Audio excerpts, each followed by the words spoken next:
The situation with ICE, the situation with the Department of Homeland Security is heating up. And now you have white people out here getting murked. This is a taste of what it's like on a regular Tuesday for the average black American. The price of freedom is death. We're coming to get our check. Welcome, my brothers and my sisters. How we doing? How are we doing? How y'all doing today? We got a very serious conversation to discuss. A lot of technology's been kind of acting little funny style or whatever. So we've been, moving and adapting, but I appreciate y'all being here. We're going to get straight started. Okay, I'm not breaking the news. We understand that there's been a second shooting now that's resulted in the fatal passing of another person in Minnesota. Okay, this person's name was Alex Pretti. Alex Pretti was out there. He was protesting. He was recording. Incident popped off about him and the Department of Homeland Security, him and ICE, him and the federal government, which resulted in him being shot a lot of times. All right. Now, before we get started, let me make it be clear. Make it be abundantly clear. I do not celebrate or glorify the shooting death of anybody. Okay. What happened to him was unwarranted. He didn't deserve it. All right. I'm not here to gloat. I think that was a tragedy what happened to that man. All right. It seemed as if what happened to him, he was a good man who did his life. He was an active nurse and he was active in the community and society. Okay. And it's a tragedy what happened. I think that what happened to him, though, with that being said, what happened to him reflects how different white people are treated versus black people, because you don't see the debate around what happened to him being somewhat iffy, somewhat justified. You don't see the reaction, which is what we're going to be discussing tonight. You don't see the same reaction, the same, I don't really know. I can see it from both sides type of reaction.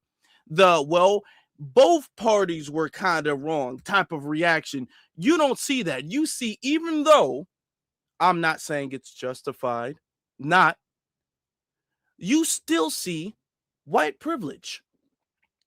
Despite the fact that he did bring a protest to a gun, whether it's legal or illegal, he did. Despite the fact when they did try to arrest him, he was resisting.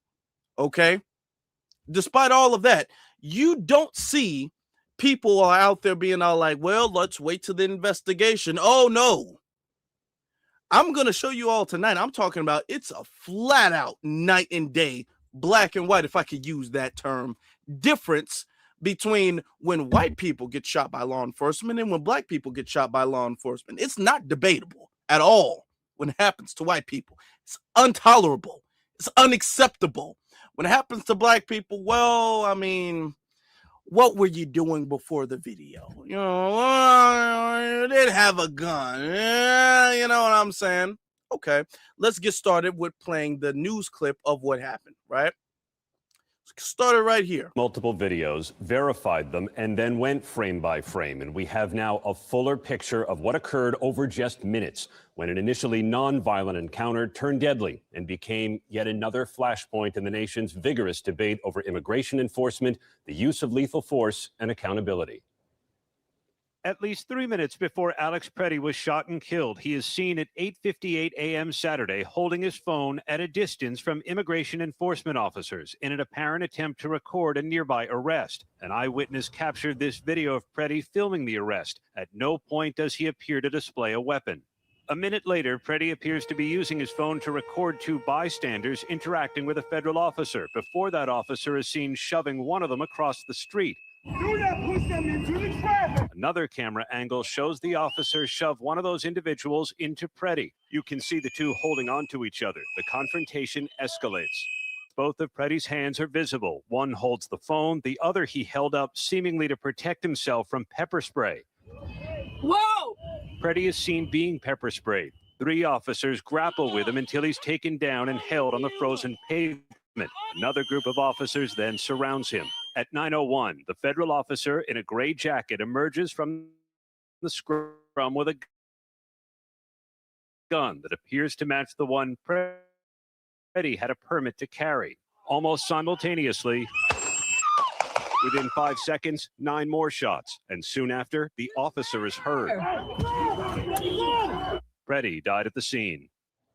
Now, almost immediately, the Trump administration declared the shooting justified. Homeland Security Secretary Kristi Noem said Pretti assaulted officers and intended to kill law enforcement.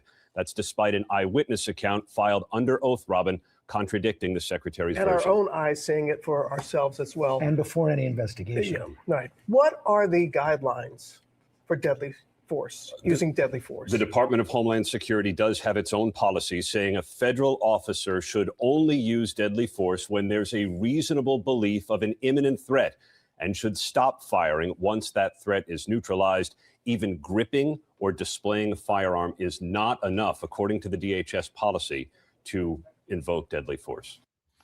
See? Now, like I said before, I don't think that this was justified at all. What happened to him? I mean, they shot him a couple times, then back out, paused, and then unloaded the gun. That was not necessary. When they had him pinned down, and they removed the weapon from him and shot him after the weapon has been removed multiple times, again and again and again and again and again. Okay? That brutal. All right? What type of training is this? But when I see that, I see, well, you know, as tragic as that is, nobody's saying that. Nobody's celebrating or glorifying the loss of life. We have to understand how in American society we got to this place. And this is something that we've been telling you as Foundation Black Americans. This is something that we've been telling you because now people are losing their minds about law enforcement, law enforcement losing their minds, law enforcement going crazy and going rogue. And this is something that as Black Americans, we have become desensitized to. And it's a little bit not surprising, really, to us. It's surprising to everybody else because nobody else is used to being treated like this. Everybody else is used to a sense of privilege that protects them. People are out here losing their minds over this because they're used to this happening only to Black people. Now there's no debate. Now people are saying that something needs to be done about this situation. What's happening is not fully the Negro treatment, but it's a small taste of it. It's a small taste of what happens when you don't comply. We have to understand whiteness is a class, but the requirement of that, and this is very important, the requirement of that is the allegiance to the ideology of whiteness. Whiteness is a class, but in that class, it's tied or tethered to an ideology of pro-whiteness. Can you really be white without being pro-white? And being pro-white means pro-Anglo-Saxon, okay? That's why people get to be white one day and not white another day, and white one day and not white another day. It shifts and it molds depending on your allegiance to the ideology. Let me give you some examples. Let's look at Ben Shapiro. Ben Shapiro is white when he's helping Donald Trump. He's white when he's defending police. He's white when he's attacking Black people. Then when Ben Shapiro makes a stance that people don't really like as far as maybe foreign policy, Israel, all of that stuff, oh, he's not really white no more. Oh, you're a Jew. Oh, yeah, you're not really white like that no more. Elon Musk, when he's out here talking about Black people having low IQ, all of that, he's white. Elon Musk is white. He says something about Donald Trump. He's like, actually, you were born in Africa, weren't you? Yeah, you are from Africa, technically. You see how it changes and it molds and it shifts? Okay. You're white when you're loyal to whiteness. When you're not loyal to whiteness, that's when your whiteness gets kind of questionable. Okay. Elon Musk, you were right all the way up until you started advocating for immigrants. Now it's like, you are technically African before you're white anyway. You see how that changes, okay? What happened with Alex and what happened with Renee is that, yeah, you're white, but you're not fighting on the right side of being white, okay? You're using your whiteness to fight against what's in our best interest. Okay, you're using your whiteness to fight on the other side, so that kind of disqualifies that whole white thing you got going on. All right, your white doesn't count anymore. We have to understand this is what's happened with history. Remember when Kyle Rittenhouse, when he shot and killed white people, they were white, but they was all like, but you were fighting on behalf of non-white people, so really we strip you of your whiteness. You see how that works? It's an it's a class, it's a race, but it's an ideology. The privileges come with the ideology. Look at what's her name? The woman who's stormed into, look at all of the people who stormed into the Capitol, okay? Ashley Babbitt, her name. Ashley Babbitt is treated like a hero, even though she resisted arrest, resisted police, barged into government property and all that stuff. But what was the side she was fighting on? She was fighting on that pro-white side. So she's white. She's a hero. Okay. If you die in battle, whether you are a terrorist or a hero depends on which side you were fighting on. If you were fighting for pro-whiteness like Ashley Babbitt, you're a hero. If you're fighting against that, even though you're not fighting on behalf of FBA, you're fighting against what they want. Okay, well, now you're a terrorist. Okay, and they're literally calling this man a terrorist. Let me show you. Department of Homeland Security law enforcement officials and officers were conducting targeted operations in Minneapolis against an illegal alien whose criminal history included domestic assault with intentionally inflicting bodily harm, disorderly conduct, and driving without a valid license. An individual approached U.S. Border Patrol officers with a 9mm semi-automatic handgun. The officers attempted to disarm this individual, but the armed suspect reacted violently. Fearing for his life and for the lives of his fellow officers around him, an agent fired defensive shots. Medics were on the scene immediately and attempted to deliver medical aid to the subject, but he was pronounced dead at the scene. The suspect also had 2 magazines with ammunition in them that held dozens of rounds. He also had no ID. This looks like a situation where an individual arrived at the scene to inflict maximum damage on individuals and to kill law enforcement. About hundreds of protesters then showed up at the scene. They began to obstruct and to assault law enforcement officers. We saw objects being thrown at them, including ice and other objects, and a rampant assault began, and even an HSI officer agent's finger was bitten off. Crowd control measures were deployed to bring safety to the public and to law enforcement at the scene. And once again, I want to remind everybody that this situation and this tragedy did not have to happen. This individual showed up to impede a law enforcement operation and assaulted our officers. They responded according to their training and took action to defend the officer's life and those of the public around him. And I don't know of any peaceful protester that shows up with a gun and ammunition rather than a sign. This is a violent riot when you have someone showing up with weapons and are using them to assault law enforcement officers. All right. I'll see that, calling this man a terrorist, saying that his whole thing was there to go and execute officers, which he clearly was not doing. Clearly showed no intent in any of the videos we've had of him doing that. There was clearly no intent of that. But do you see how they skewed it?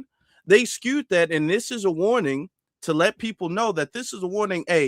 They will, in dominant society, they will mark you.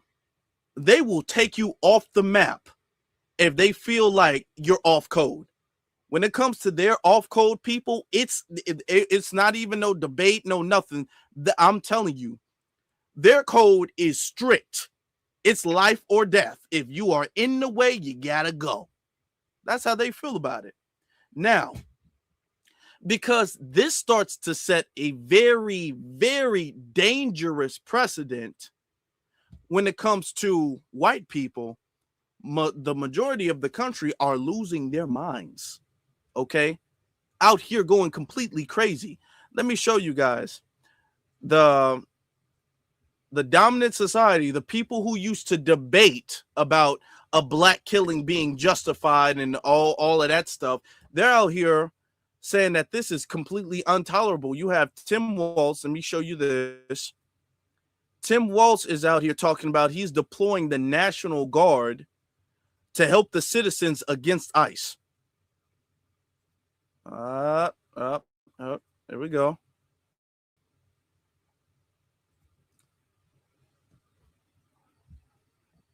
Come on.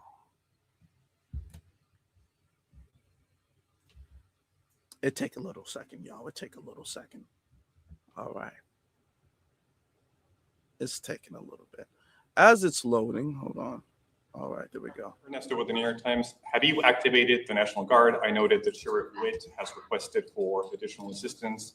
Can you tell us whether they're going to be playing a role in keeping the peace? Yeah. Yes, the answer is yes, we have, as we said last week, and we staged those troops. I'll have General Menke talk about where they're at, and again, use this as an opportunity to stress to Minnesotans the frustration you have. And as you saw this, they killed a man, created chaos, pushed down protesters, threw gas indiscriminately, and then left the scene, and then we're left to clean up. I understand the anger. I understand trying to parse who were the law enforcement on the scene when you got there after a man was killed is difficult for the folks who are out there. But I can't stress enough, our goal, and I'll have General Menke talk about what the role of these Guard troops are in conjunction with incredible work from the Hennepin County Sheriff's Office, from mutual aid across, and of course the State Patrol, of trying to get to the point where what we're saying is we can handle this and Minnesotans can express their First Amendment rights and have our folks on the streets and get these people out of here. And so, John, if you want to talk a little bit, but the answer is yes, there's activated. He can talk to you about numbers. Okay. Are activated different than having them staged. So they're talking about bringing the National Guard. Bringing the National Guard there to defend people against ICE. That's how serious it is. Having a whole National Guard. I want you guys to remember, Tim Walz was the governor during the whole thing with George Floyd. The murder of George Floyd, all of the protests, all of that. Did Tim Walz have the National Guard there to say the police are going out of control? The police are crazy. The police are rogue. What the police are doing is unconstitutional. The police are not making people safe. The idea, now these are Democrats talking about the National Guard against that. Do you see the dramatic night and day difference? It was two people who were killed in an arguable way. Even if you want to say it was too much, which, okay, we can say it's too much, all right? But it was even both of these killings combined doesn't equal George Floyd, and they didn't have that reaction with George Floyd at all. They didn't have that reaction with George Floyd. Let me show you. You got the mayor of the city, Jacob Frey. Jacob Frey is talking about they're not making society safe. What is going on? This is not the way it's supposed to be. Well, yeah, of course.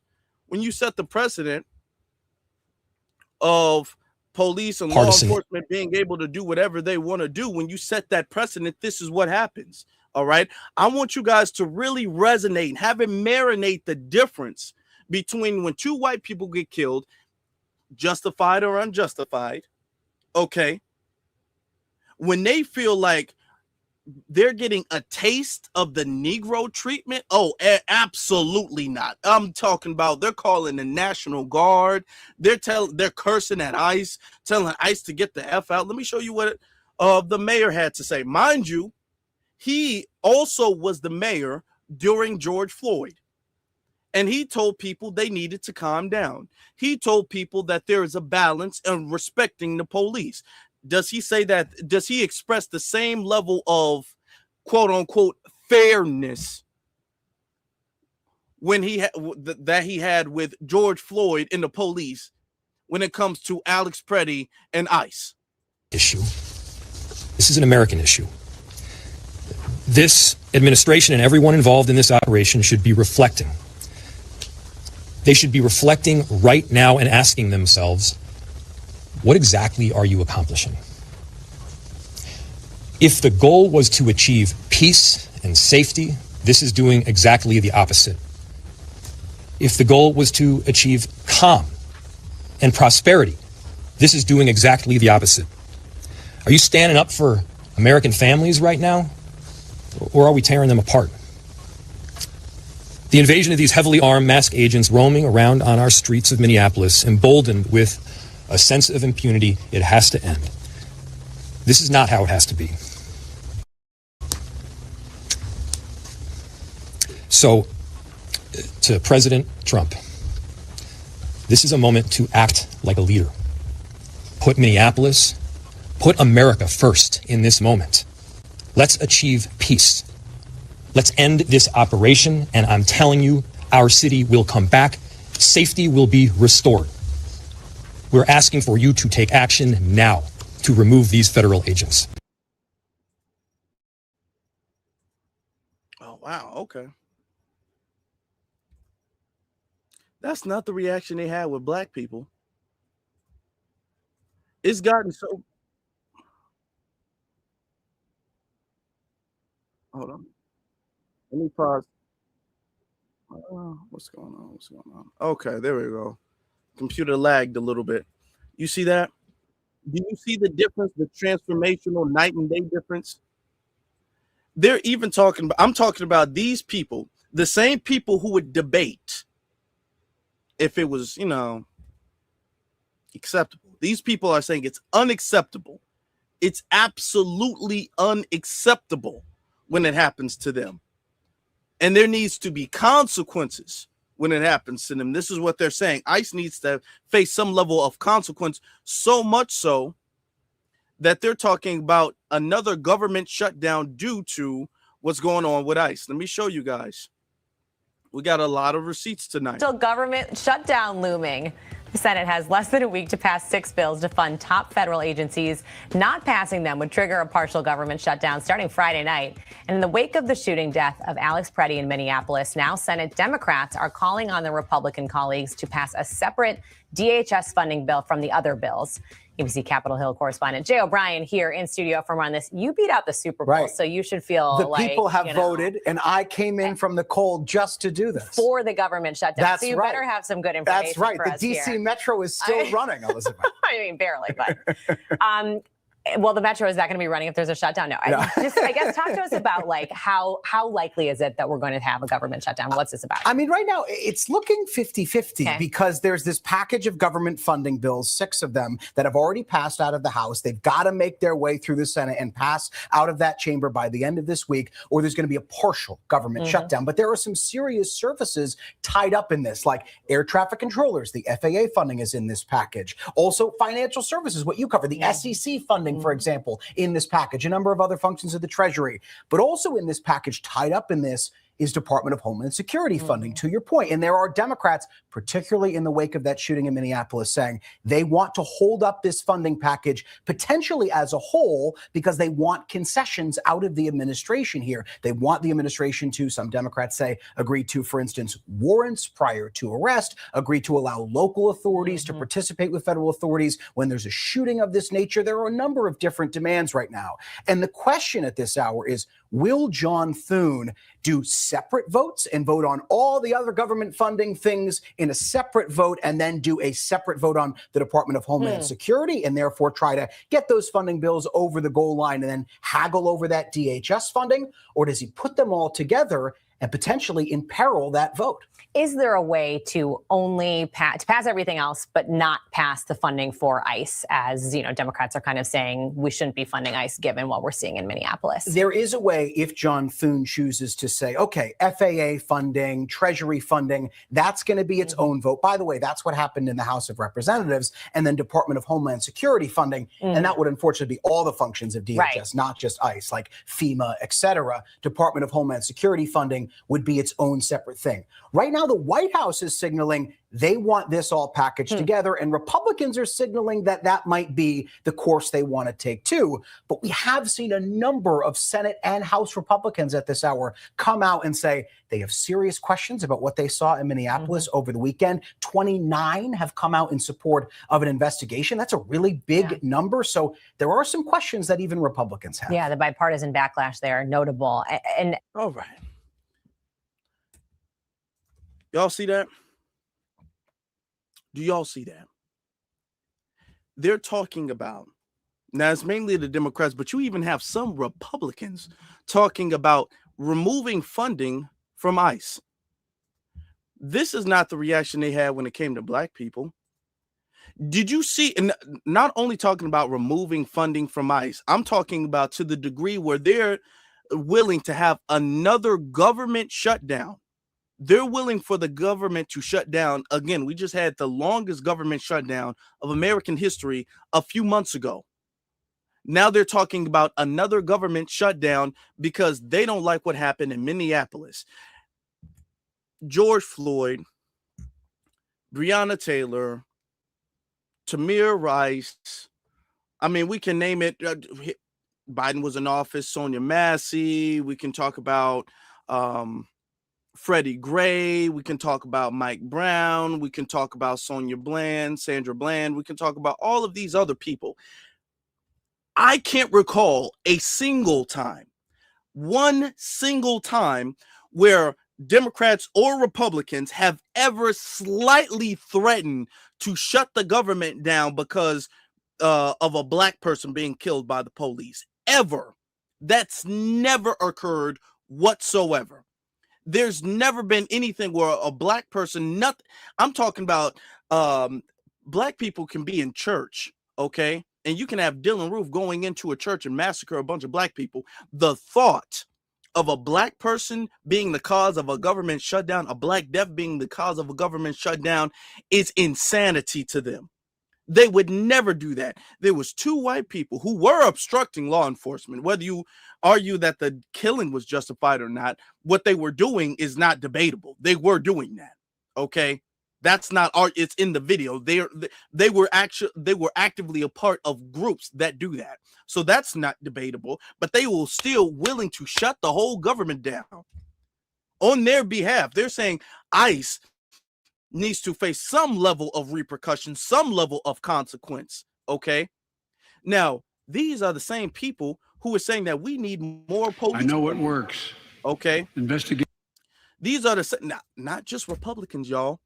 Not just Republicans. The Democrats are the ones who are sounding the alarm, saying that something needs to happen with ICE, that we will risk, even if it's partial, a government shutdown.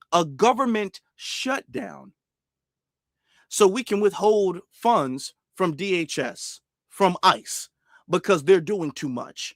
There's no amount of the police, the local law enforcement doing too much that has you've never seen one Democrat threaten to withhold any type of funding. None at all. None whatsoever. There's not a sitting Democrat today that's threatened to withhold funding, okay, and would willing to stand on it when it comes to police doing anything. As a matter of fact, all of them back the police. Remember Biden saying this. I know what works.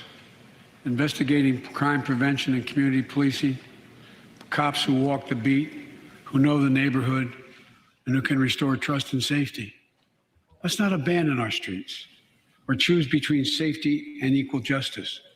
Let's come together and protect our communities, restore trust, and hold law enforcement accountable. That's why the Justice Department has required body cameras, banned chokeholds, and restricted no-knock warrants for its officers. That's why the American Rescue Plan that you all provided $350 billion that cities, states, and counties can use to hire more police and invest in more proven strategies.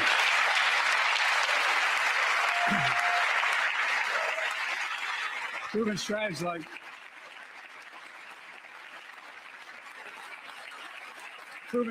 like community violence interruption, trusted messengers, breaking the cycle of violence and trauma, and giving young people some hope.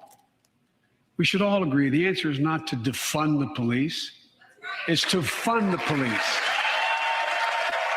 Fund them. Fund them. Yeah, everybody stood up for that one. Everybody stood up and started clapping. I'm talking about Democrats and Republicans, everybody. Resources and training they need to protect our communities. Okay, hold on. Okay, all right. The whole thing was to fund the police, not defund the police. That's insane. That's crazy. And they're not going to do that. Absolutely not. Everybody stood up and clapped. Oh, we just need better police training. Oh, it's just the police have a hard job. That's what that is. Now, when they're Alex Sterling, not when they're Alex Pretti, sorry, when they're Alex Pretti, when they're Renee Good, you're talking about there needs to the degree of a government shutdown, you're talking about there needs to be some type of consequence for this. At least they're saying it. Whether they intend on doing it for real or not, they're saying it. They don't even go this far when it comes to lip service. Even if you want to say, well, this is just lip service, they're not really going to do it. They don't even give this much lip service when it comes to black people. They'll say, well, let's just wait until the investigation's over. Well, we do got to understand the cops got a hard job, and he did have a gun, and he wasn't complying, and he wasn't resisting, and, it's always that. Like, I mean, I feel where you're coming from. I don't think it was justified, but I mean, we don't know all the facts right now, so let's all just calm down. Let's just wait till the investigation's done. It's all of that. I mean, when it comes to this stuff, people out here talking about the National Guard. What you need the National Guard for? You didn't need the National Guard when Derek Chauvin was killing George Floyd. You didn't need the National Guard then to stop the police from doing what they're doing then. The police wilding out killing citizens. Now, they were killing citizens then, but they kill citizens now. Now we need to get the National Guard involved. Y'all were talking about funding the police then. Now y'all talking about defunding ICE. I want y'all to understand, the government's talking about this. This isn't the people. The government's saying that, hey, there needs to be some type of shutdown. We want to separate bills because we don't want to fund the DHS the same way we fund everything else. We wanted bills to be separated so we can fund things without everything. They didn't say that when it came to the police. Oh, the police are necessary. Defund the police? No. Everybody stood up and clapped. Republicans, Democrats alike. They stood up and clapped when they talked about funding the police. The lip service that they're even giving them, they're not giving to black people. They wouldn't give to black people. When black people were killed, it was debatable. It was something like, he did have a gun, or at least it looked like he had a gun. And, police have such a hard job and it's not all their fault. Do you guys remember the debate that they had around Tamir Rice? Tamir Rice, who was 12 years old, who didn't actually have a real gun, who wasn't actually impeding any law enforcement, who was playing at a park. And remember the debate that they had about, the officer, how can the officer tell? Remember that? Hold on. Let me show you guys. This is the debate that they were having around Tamir Rice when it happened to a 12-year-old child who wasn't doing anything to anybody. There was still kind of debate about, is all of the blame to the officers? What it's like to have to make a split-second decision with a gun to use deadly force, whether it's, in all kinds of situations. It just seems to me that is essential. Right, I agree. One of the things we haven't talked about in this case is that Tamir Rice was... Hold on, let me take it back a little bit. Procedures in place, but it also seems that police officers should be continually put into mock situations where they can practice what it's like to have to make a split-second decision with a gun to use deadly force, whether it's, in all kinds of situations. It just seems to me that is essential. Right, I agree. One of the things we haven't talked about in this case is that Tamir Rice was waving around a weapon, or had a weapon in his waistband at the point that the police pulled up, that looked like a regular weapon. I mean, was equivalent. The Cleveland Police Chief Williams made this point in his news conference more than once. It looked like a weapon. The little orange, easily removable cap that indicated it was a toy had been removed. My own son told me that he used to play with weapons exactly like that. Should there be an effort to legislate a requirement that toy guns be really distinctively different from real weapons? And how do you actually do that when there's so many toy guns out there already in circulation? Yeah, and the other thing, Betsy, is that if you go to a gun show, you'll see that these companies like Glock and these other gun companies, I mean, they make like a 9mm for a woman and it's pink, and they come in different colors, and so that confuses the issue. What I really like, and the Plain Dealer Courts reporter Rachel DeStel's been writing about this.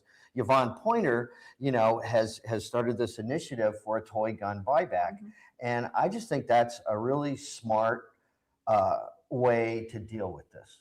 Let's get all the guns off the street, and the fact that this 12-year-old kid had to pay the ultimate price just because he was goofing with a BB gun should really serve as an incentive to the community. But on the other hand, to be practical, not all those guns are going to make their way back to Yvonne Pointer's just like the real guns, real guns. So I think in addition, this needs this.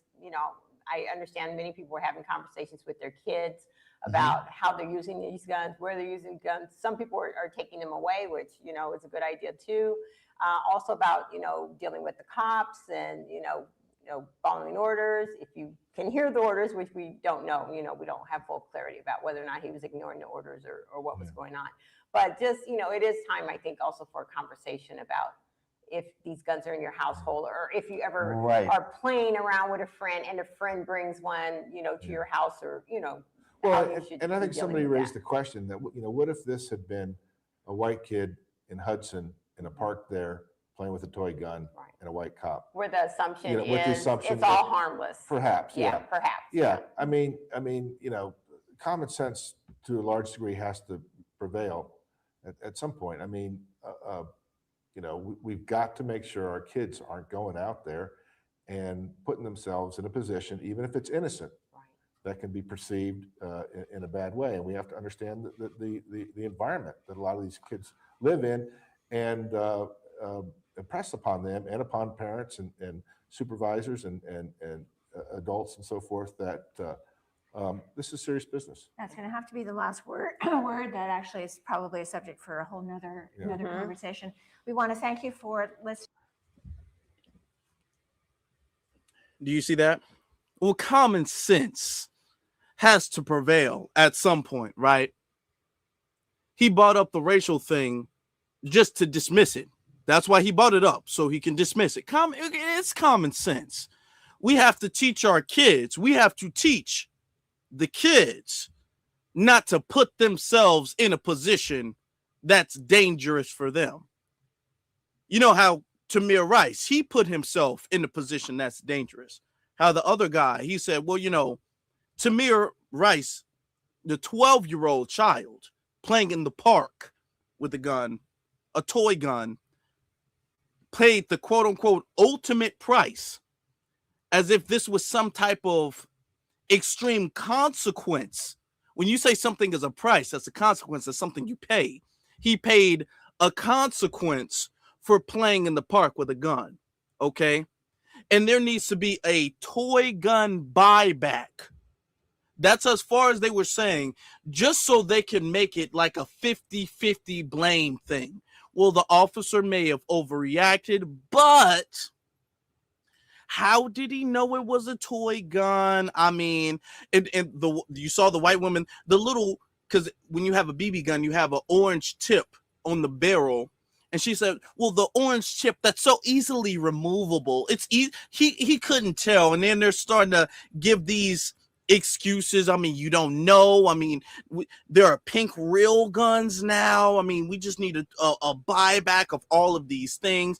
Kids, if you're going out, they made it seem the way they're talking, you would actually have believed that Tamir Rice had a real gun. The way they're talking, you think that he had a real gun in a public place with a lot of people around who were scared. All right. That's the way they're talking. You see how debatable it was? Like, well, we do have to teach our children that you can't bring toy guns. I mean, you can't play, even if it's a toy, it's still the officer, you know what I'm saying? They don't know. You know, it's common sense. You don't put yourself in a dangerous position where a cop only has split-second decisions to make to determine whether his life is on the line. Okay. And then you let him off. You let the officer off. You let him off. This is why we're here now. Because when it happened to black people, you all made every single black death a debatable thing.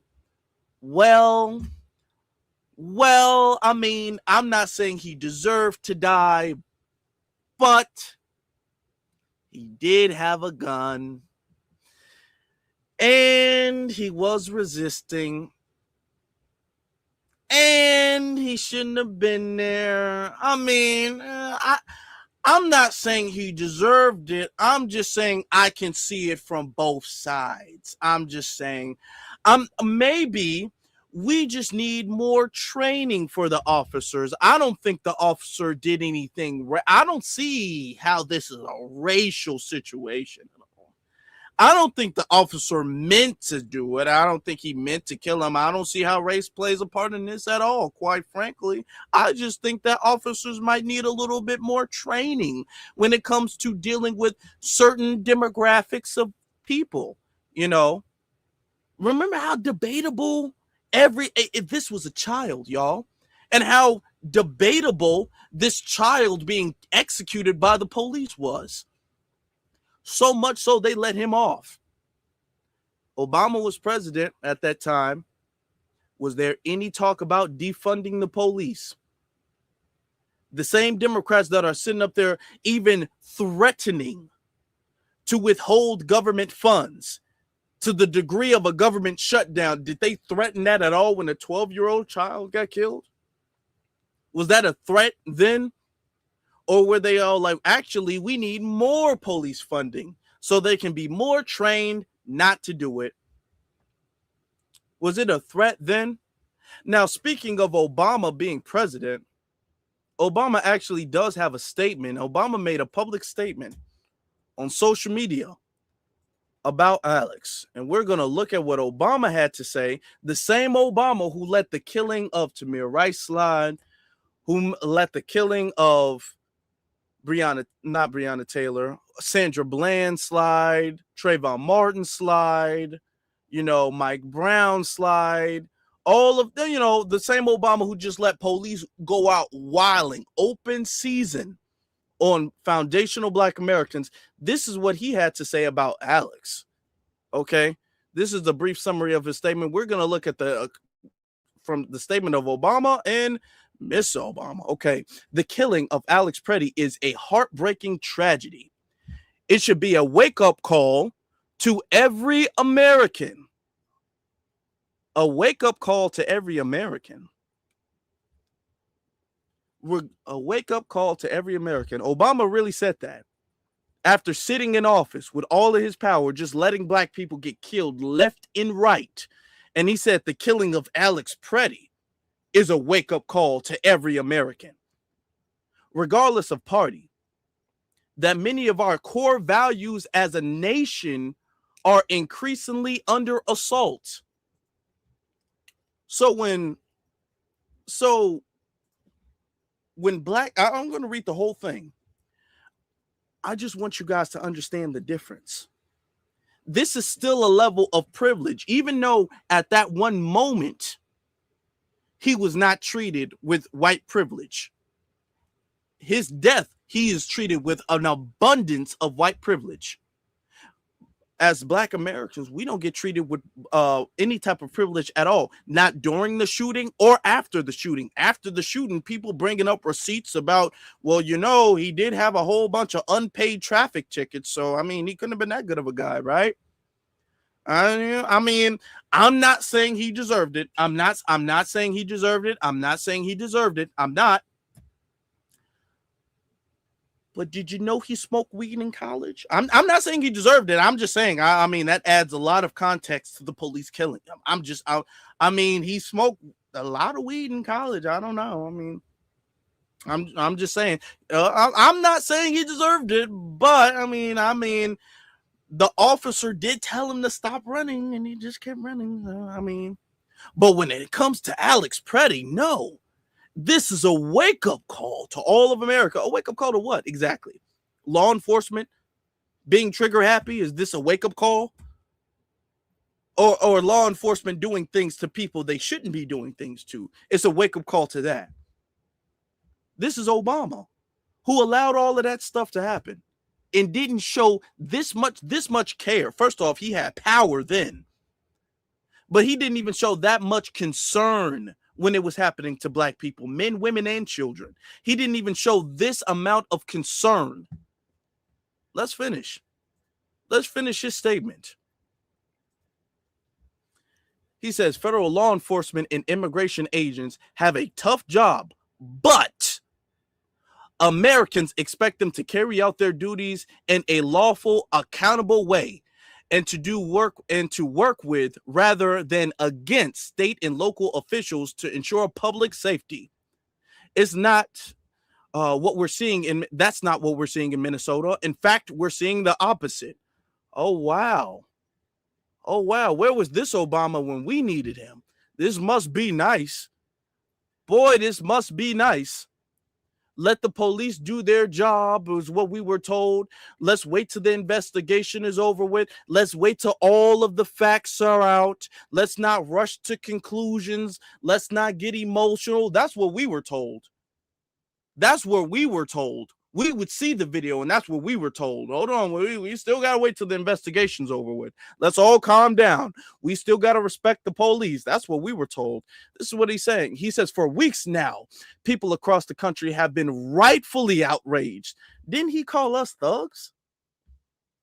Didn't Obama? This is the same Obama who called people who were protesting Mike Brown thugs. And he's saying that they were rightfully outraged.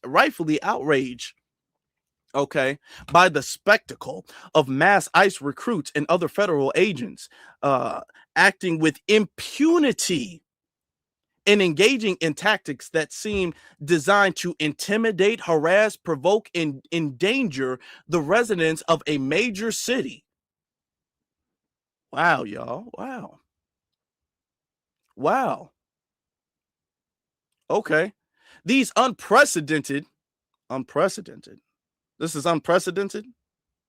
These unprecedented tactics, which even the former top lawyer of the Department of Homeland Security in the first Trump administration has characterized as embarrassing, lawless, and cruel, have now resulted in the fatal shooting of 2 American citizens. Oh, boo-hoo. And yet, rather than trying to impose some semblance of discipline and accountability over the agents they've deployed, the president and the current administration officials seem eager to escalate the situation while offering public explanations for the shootings of Mr. Pretti and Renee Good that aren't informed by any serious investigation and that appear to be directly contradicted by video evidence. Oh man, if only we had an Obama like this, y'all. If only Obama was slightly like this when he was president for 8 years. If only he was somewhat like this. Okay. If only we didn't have to do all of the work. Obama wasn't like this even after he became president. I didn't see this type of reaction with George Floyd. When George Floyd was murdered, I didn't see Obama saying all of this about police. He says this has to stop. I would hope that after the most recent tragedy, administration officials will recognize their approach and start finding ways to work constructively with Governor Walz and Mayor Frey, as well as state and local police, to avert more chaos and achieve legitimate law enforcement goals. In the meanwhile, every American should support a draw aspiration from the wave of peaceful protests and it says support and draw aspiration, my fault, from the wave of peaceful protests in Minneapolis and other parts of the country. They are a timely reminder that ultimately it is up to each of us as citizens to speak out against injustice, really, protect our basic freedoms, and hold our government accountable.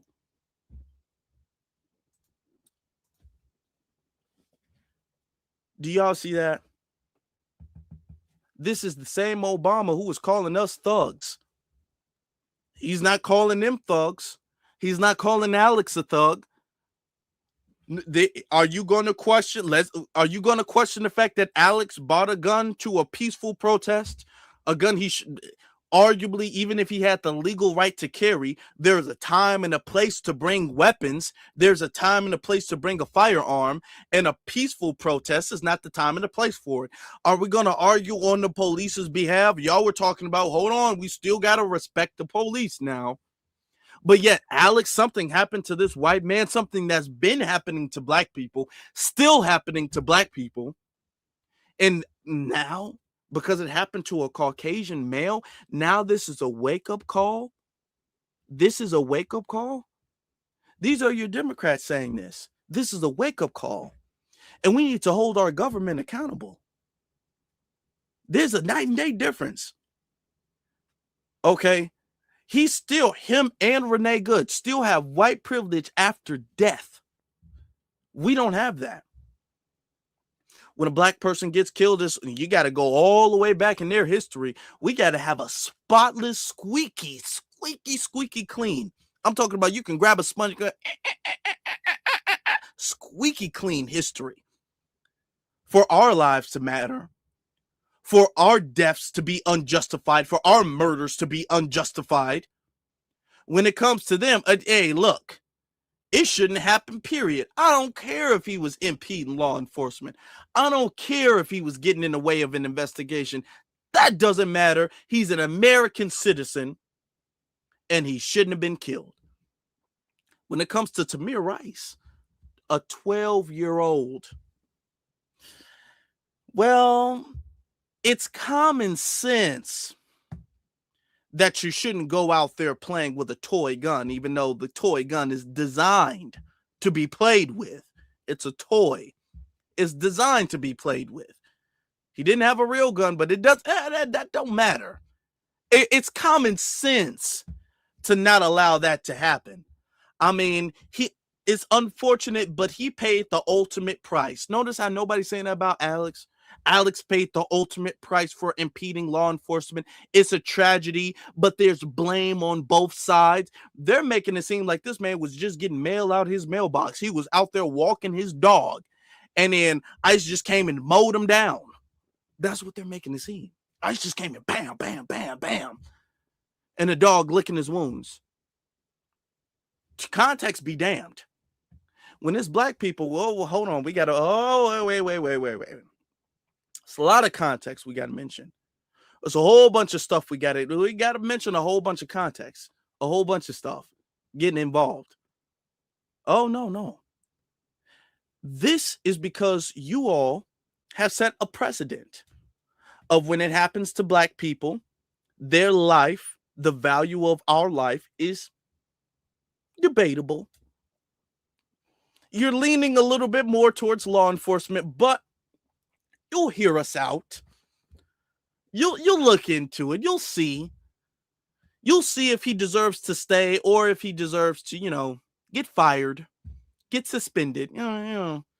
We'll see if he, maybe a paid leave, maybe he skips a promotion or something like that. Maybe he doesn't get as big of a raise. We'll see if there's some consequences and repercussions if they're black. Okay. But if they're white, the government needs to be held accountable. This needs to stop. This outrageous impunity of lawlessness. You've heard words from the same people who justified Black death that you've never heard. You've never heard them say all of this stop and frisk is unconstitutional. The same people saying that just merely asking for documentation papers, okay, asking people for documentation papers is unconstitutional. You've never heard them say that about black people, stop and frisk and all of that stuff. It was like, well, I mean, you did look suspicious. They didn't use the word police are being unconstitutional. You never heard them say that. When police would round up black people and lock them up, Joe Biden, Mr. Lock them up and throw away the key. Did they use the word kidnapping? You never heard them use the word kidnapping, not once. They're deporting people not supposed to be here, yet they're using the word kidnapping. Black people getting shot? Hey, well, I mean, let's look into it. You didn't hear these people who justified it, these people who made excuses, these people who told us to calm down. They're using the word injustice. Law enforcement are acting with impunity. Impunity? Obama, you set the precedent for this impunity. You said law enforcement can pretty much go open season and buck wild on everybody. You gave them the badge to be the judge, jury, and executioner. Now when it happens to a Caucasian, now it's them doing it with impunity. Now it's injustice with impunity. Now it's immoral. Now it's lawlessness. Now it's cruel. Now it's all of those things, those words that he never used during his 8 years as the president on behalf of black people, our first black president. He never used those words: cruel, injustice, impunity, lawlessness. He never used those words in defense of black people. But yet Alex Pretti, this is unprecedented, he said. He said the killing of Alex Pretti is unprecedented. They were killing kids, men, women, and children during his administration, and he didn't do nothing. Barely recognized it. But Alex Pretti is a wake-up call to America, to all of America, not white America. It's a wake-up call to all of America. I'm asking the question, what are we waking up to? What are black Americans, foundational black Americans, what are we waking up to with Alex Pretti? What are we realizing now that we didn't realize before? What are we experiencing now due to the death of Alex Pretti or even Renee Good now? What are we seeing now that's a wake-up call that we were too asleep to see? What are we seeing now that's a wake-up call to us? That's so unprecedented. It's a wake-up call and a reality to a new America of lawlessness and injustice by law enforcement. How are we seeing this different? You see, this is white privilege right there. It's white privilege. And this is why I've been saying it. I've been saying it all year long. We are not to get involved in this situation. Let me get to some of the super chats before we continue, okay? Let me get to Soul Glow. I appreciate your super chat. Thank you very much. Mr. AO, he says, black first to you, my brother. I appreciate you. And then Cassius, he says, I hate hearing anything that rotten tether Obama has to say. So thanks for our thanks for torturing your touring your evidence. What the hell just happened? Oh, okay. I did this. Thank you. Thanks for torturing your evidence that we're reading. I forgive you. We forgive you, my brother. Look, I had to torture y'all for a little bit, but I had to let y'all see. Now, midterms are coming up. And this is why they're doing this. All of this performative acting. It's because midterms are coming up, right? You're going to see Obama out there talking about how we need to vote to hold them accountable. I think we should sound the alarm on this, because not only is this something that he does specifically for them, this is a direct slap in the face to every single black death that happened under his administration. This is Obama's statement right here. This is a abhorrent, disrespectful slap and spit in the face to every single black person that died under his administration. This is a slap in the face to Tamir Rice, to Tamir Rice's mother, his whole family. This is a slap in the face to Sandra Bland. This is a slap in the face to Eric Gardner. This is a slap in the face to Mike Brown. This is a slap in the face to Trayvon Martin. This is a slap in the face to Freddie Gray. This is a slap in the face to everyone. That the fact that he's even using these words that he refused to recognize when it came to black people. And he's going to tell us we need to vote to protect them. On behalf, and to put into further context, all of this is on behalf of people who are anti-black to us. Immigrants who are anti-black to us. And the reason why this movement is not getting anywhere is because foundational black Americans are not involved. And they want us to be involved so badly. They want us to be involved so badly because their movement isn't going anywhere. No matter what happens, whether it's Renee Good or Alex, they're not able to espouse the sense of injustice that George Floyd was able to, that Tamir Rice was able to, that Breonna Taylor was able to, that Trayvon Martin was able to. They're not able to make them the victims that they need them to be, to galvanize the people and to have another 2020 moment, which is what they need. They're not able to do that. So they're trying to fearmonger and get black Americans on board. They're saying anything and everything to get black Americans on board. Let me show y'all this. Boy, I'm telling you. Trump's whole ploy with ICE is to win the next election. Let me explain what I think he's doing. He's already efficiently scared brown people across all U.S. cities. But now he wants to focus on black people. So he has found that if he goes after the Somali population in Minnesota, then all black people are afraid that they could be at the brunt of ICE. Then the next goal will be to invoke the Insurrection Act around the time of the election, when people are going to the polls. He'll do this in as many blue cities and districts as he possibly can. Because why? He knows that most black and most brown people vote Democrat. If he sends the U.S. military out to polling places while people are voting, do you think that more or less black and brown people, hence Democrats, will show up at the polls? It's really the only way he can win the 2026 midterms. Right now, he's just trying to warm his base up to the idea of invoking the Insurrection Act. He says that all black people are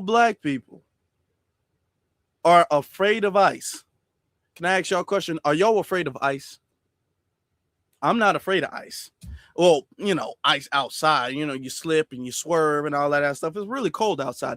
Are y'all afraid of being deported? Are you all afraid of being deported? Let me tell you something right now. If foundational black Americans get deported, we would have the largest family reunion of all time. It would be the largest family reunion of all time, period. And let me tell you why. Because most of us would just go back. Okay, we would be concentrated in a few states. A lot of people would probably just go back to South Carolina. A lot of folks would go back to South Carolina. A lot of folks would go back to Mississippi. That's pretty much it. And we just have a big family reunion. Because we would just be all like, oh, well, I guess we're forced to be here. You might as well put something on the barbecue. That's what would happen. If we were to be deported, they could trace us back all the way to Louisiana somewhere. Okay. So we just be having barbecues and family reunions all around the South. Okay.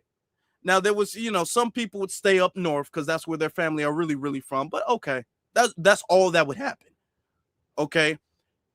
Which don't sound too bad to me. I mean, just wait for it to get a little bit warmer. You know what I'm saying? Just wait for it to get a little bit warmer because the South don't do good with the cold. Okay. Just wait for it to get a little bit warmer. Then okay. And then all we'd have to do is take a road trip back up north. That's it. It would be a small vacation. And then we just take a road trip back up north. You know what I'm saying? And that's it. We'd be just going for the weekend. But this is the fear mongering because they want black people to get involved. And let me tell y'all something. The fear mongering is crazy. They're out here they're out here saying crazy stuff. Let me show y'all this. I was able to get a snippet of this video. I couldn't get the full thing, but listen to this, y'all. Y'all listen to this. Americans saying ICE isn't our problem. For all the black Americans saying ICE isn't our problem, you do realize that they're kidnapping black Americans too, right? And they're just saying, oh, we thought they were African. We thought they were illegal immigrants. And then they will detain you for days, sometimes weeks, so that they can have their way with you in the ICE detention center.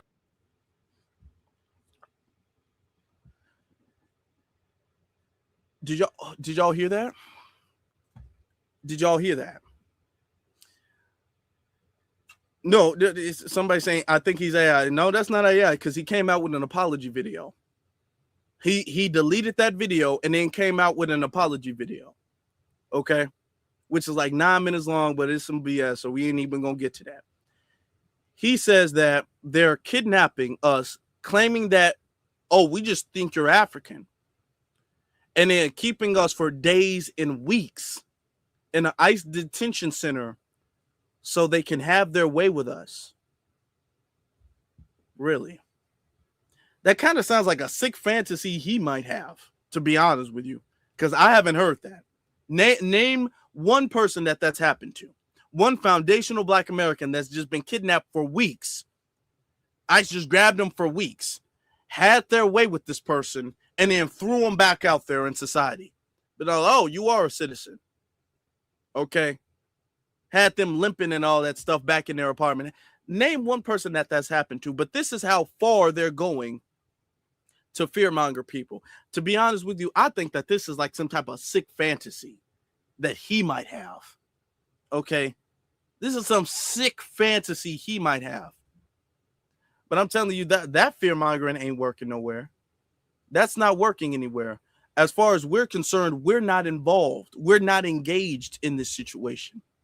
We've completely disengaged. And there's nothing that y'all can do to get us involved. It's not our cause. This is not our fight. You have some people now, he said that, and then you have some tethers out here laughing about it. Let me show you. You had this Afro Latino tether, and we've talked about her before. Out here trying to make a mockery of foundational black Americans getting deported, which is not happening. That's not happening.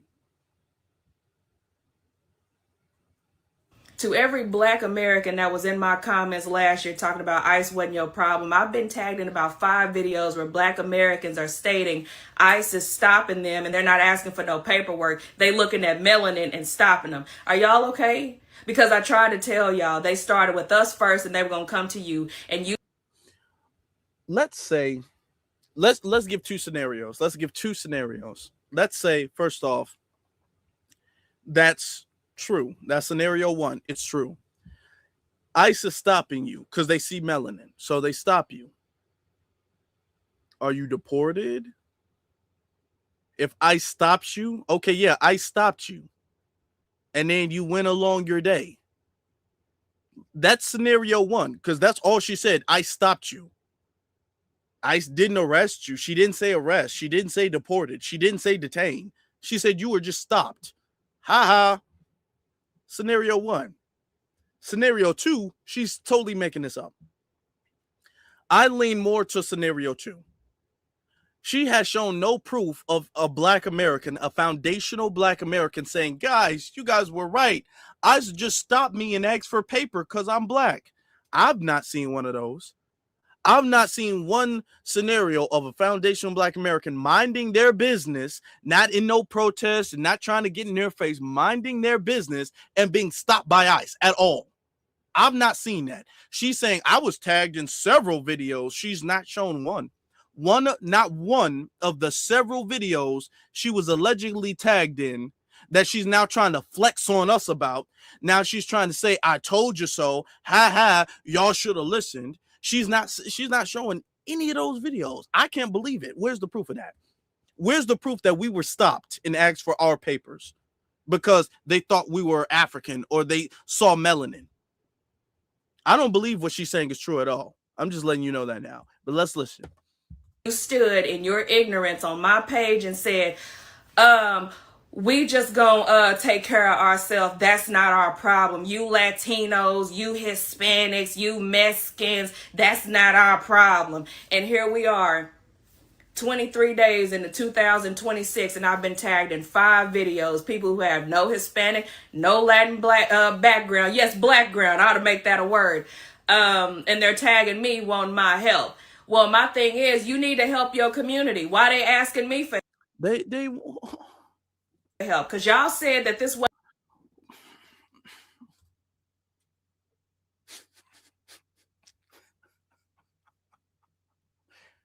Who do you guys think is tagging her, asking her for help?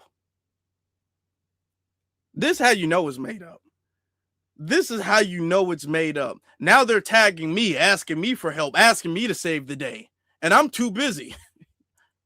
They're tagging you and asking you for help, asking you to save the day.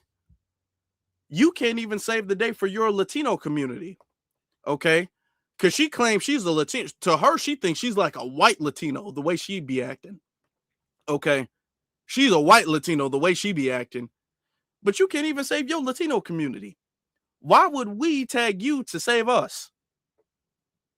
When you have shown in her entire page, she has shown nothing but hatred and disdain for foundational Black Americans. What?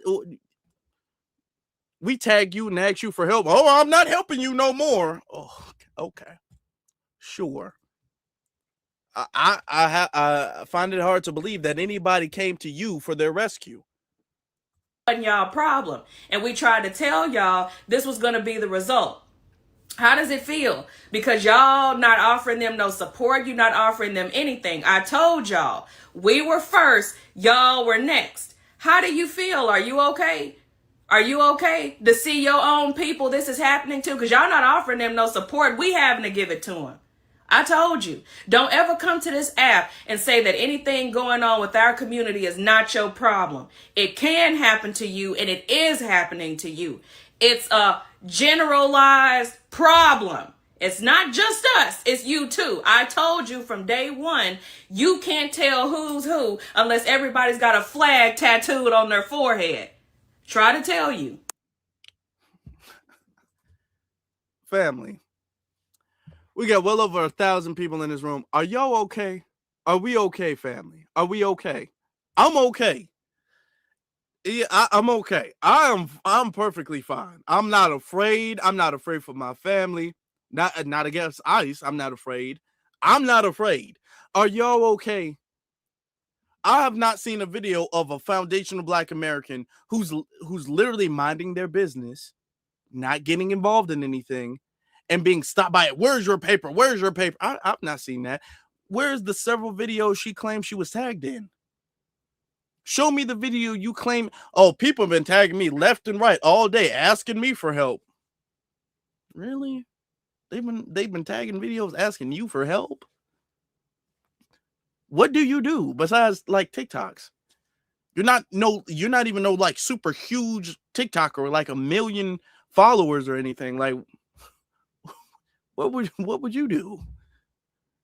If you wanted to help, what would you do? I mean, you're not even helping the people outside doing it now. Like, what would you do? Really? We were asking you for help. Hey, look, okay, they don't want to help us no more. Now that it's happening to us. But you see the little spin at the end? Now you guys realize because it's happening to you guys that this is all our problem, right? Now, aren't you guys going to come help us now? Since it's happening to you guys, don't ask for the proof, but it's happening to you guys. So since it's happening to you, come help us. No, it sounds like this was a pathetic excuse to send an SOS, family. This was a SOS. This was asking for Black help, for foundational Black Americans to get involved. This was asking us to intervene, to jump in. Why? Because we've been saying it for the longest time. We're the only people who can. We're the only people whose involvement would make a difference. Nobody else is making a difference because they don't have a righteous culture. Nobody else does. Not in this country. Their culture doesn't resonate an aura and a frequency of justice and righteousness. They don't. So nobody else's involvement is going to make a transformative difference in a positive sense. It's not. So that's why there's this desperate need and them crying out and begging, whether they're asking, please, please, please, or trying to fearmonger, it's happening to you. There's this desperate plea to get foundational Black Americans involved in a situation that has nothing to do with us. It doesn't. It has nothing to do with us at all. No, we're good. Yeah, are y'all okay? You're trying to fake the funk like you're not worried. You're worried, ma'am. We're not worried. Are y'all okay? We see you about to break into tears, ma'am. You're shaking, damn near biting your finger. Are y'all okay? Like you're in the Scooby-Doo cartoon, all scared and shivering and stuff like that. Yo, okay, it's happening to y'all. I'm okay. No, you're not okay. You're not okay. Don't fake the funk now. Don't project now. We fine. If you're gonna send a SOS, just send the SOS. Don't try to flex, make it seem like, okay, now that it's happened to you guys, I'm willing to accept you on the team. Really? That's how she tried to make it seem like, you know what? I think y'all learned your lesson because it's happening to you guys. So, because my heart's just so big, I'm willing to accept you guys back so you guys can step up to the front lines and you guys can do what you guys do. I'm willing to accept you guys on the team now. Really? Really? No, that's a SOS. They're asking for help. They need help. That's what they need. You're on your own. This ain't this is not our cause. We have no stake in this fight. This is not our cause. No matter how much people be all like, yes, it is. Yes, it is.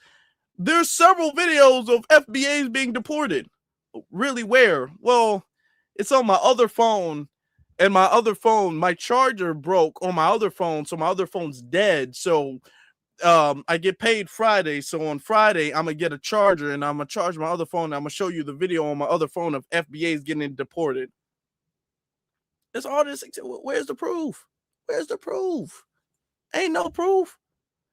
Y'all have had a whole year and some change to give us any reason to get involved in this fight, and y'all have yet to prove anything. Y'all have yet to prove anything.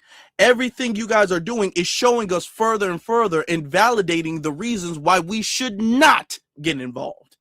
Everything you guys are doing is validating and showing the reasons we shouldn't be involved. Everything. Thank God, though, we do got some solid FBA sisters who are out there on TikTok to combat that nonsense. Come on, can you show all of the videos I get? Why are y'all doing that? All right, there we go. I find it really frustrating when people only hear what they want to hear and they don't actually hear what you're saying. When I made the video about the fake Black Panther dude that's out there threatening ICE and walking around armed and as if he's an actual Black Panther party member, I had people in the comment section that completely did not get what I was trying to say. I had somebody stitch my video. It was way off target of what I meant by the things that I said in that video. My question is, what is the expectation? Like, don't give me some BS. I just want you to fight for us. I want you to advocate for us. I don't want to hear that. I want you to say point blank, period, exactly what you want us to do as Black Americans to, I don't know, whatever your goal is with this whole situation. I don't even know what the goal is, to be honest with you. I can't even tell you what the goal is. But what is it that you expect us to do? Do not say fight for me. Do not say protest. I want you to give me an actual explanation, detail verbatim, detail for detail. What do you want us to do? Because I'm really curious about this. And if your only answer to that question is, I don't know, then I don't want to hear nothing else about it. I brought this up to reiterate something I said in my last live stream. Do they want a society? Because they're out there protesting, talking about lawlessness and injustice. Okay. What do you want? Do you want it to be where America does not deport anybody? That anybody and everybody can come over here, legal or illegal, and be treated like a citizen? Do you want that? Do you want people to be legal or illegal, be treated like a citizen? Let's just make everybody in the world, all 8 billion, however many billions of people there are in the world, all around the world, a United States citizen. And if they come to America, they have just as much privilege to the Constitution as everybody else. Is that what we want? Do we want nobody to be deported? Do we want only the Jeffrey Dahmer type of villains to be deported? What exactly is the cause? And this is why y'all need us, because we're the only people who have righteous causes that fuel our movement. Every other movement doesn't seem righteous without it.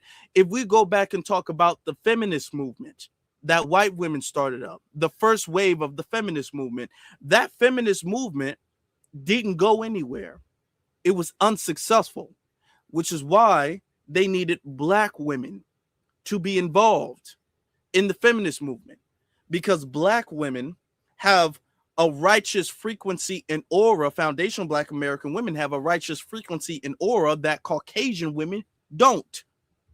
Okay? You guys look like thieves whose cut was short. That's it. You're thieves and heathens and criminals whose cut of the pie, whose slice of the pie was short. You don't have a righteous cause that fuels your movement. So now you need Black women to get involved in order for it to go anywhere. Okay?